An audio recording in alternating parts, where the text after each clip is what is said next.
Hey everyone, welcome to the channel. In this video, I'll show you how to fix a black screen on OBS Studio. Let's dive right in. At the moment, I don't currently have a black screen in OBS, but I'll be running through the things I did and things that you can try to fix the problem. I've actually got a really popular solution at the end of the video, but at the start, I just want to go over the basics, because sometimes those things can easily be messed up. For the first fix, navigate to your sources in one of your scenes. Then, select the display capture source. I find this to be the best option. While many people like to use window or game capture, sometimes the screen is black because those applications aren't currently open, or those windows aren't open. To use display capture, simply click on the plus button, then select display capture, press OK, and then choose the monitor you want to record. Then, press OK.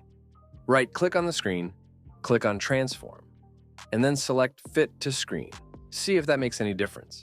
If that still isn't working, don't worry. I'm going to show you a fix to a problem that a lot of people have. For this fix, you'll need to minimize or close OBS and go onto your desktop in a blank space. Right-click and select Display Settings.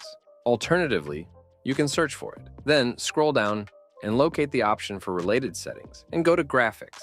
On older systems, it may be called Advanced Graphics Settings or something similar. You'll be taken to a page where you'll find the section called Custom Options for Apps. Select Desktop App and click on Browse. You need to find OBS.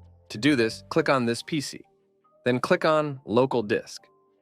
You'll then see Program Files and Program Files. You may need to check both of these for OBS. Scroll down and it should be in alphabetical order. I've got OBS Studio here, but you may need to check your x86 folder to find it. Double tap on it and then press on Bin, then 64-bit, and then you should find OBS. Tap on it once and then press Add, just like so. Then click on it once and press Options. Now we're going to have a few different options here. You may notice that for power saving and high performance, you've got different GPUs. In my case, I've only got one, but a lot of people are going to have two GPUs because one GPU is often built into the CPU, and they have another one, like an NVIDIA or maybe an AMD graphics card. In that case, what I recommend doing is either using power saving or performance. Click on Power Saving and then press Save. Then close OBS and relaunch it to see if that fixes the problem. If it still doesn't fix the problem, then try the high performance option and press Save. Basically, don't just let Windows decide. Try both options and see if that fixes the problem. When you make a change, you'll need to restart OBS to see if it makes any difference. And that's pretty much it. If you found this tutorial helpful, please make sure to leave a like and subscribe to the channel. Thanks for watching.